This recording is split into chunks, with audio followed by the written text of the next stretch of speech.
24 years later, and this clip still chills the soul. Imagine signing a $3.2 billion 99-year lease, the biggest in New York history at that time, and 6 weeks later, the entire asset is destroyed. That's exactly what happened to Larry Silverstein in 2001. He used to go to World Trade Center every single day, but that day, Where were you in September? Um, you know, I was home. he wasn't feeling well. His wife told him, skip the meeting and go to doctor instead. Sometimes survival itself feels like message from above. Most of us know World Trade Center has 2 towers, but in reality, the complex had 7 towers including Marriott Hotel. But Larry had signed a deal for 4 towers with New York Port Authority for approximately 10 million square feet, and his expectation was to fetch annual rental yield of roughly 10 to 12%.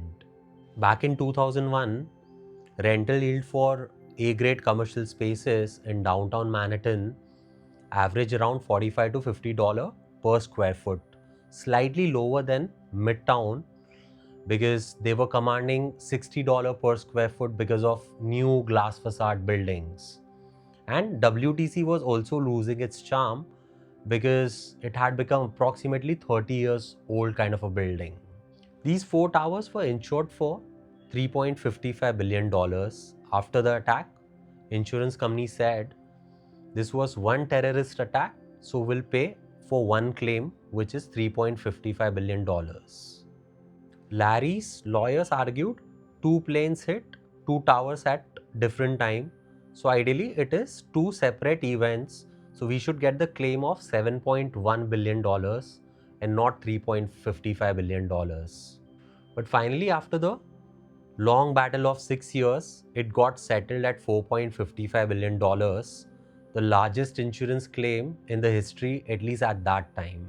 He used that money to rebuild the World Trade Center towers, including One World Trade Center, which is also called as Freedom Tower.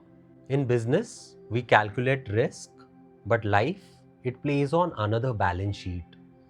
Silverstein's $1 billion deal vanished overnight, but yet he walked away breathing. Maybe the real insurance that day was destiny.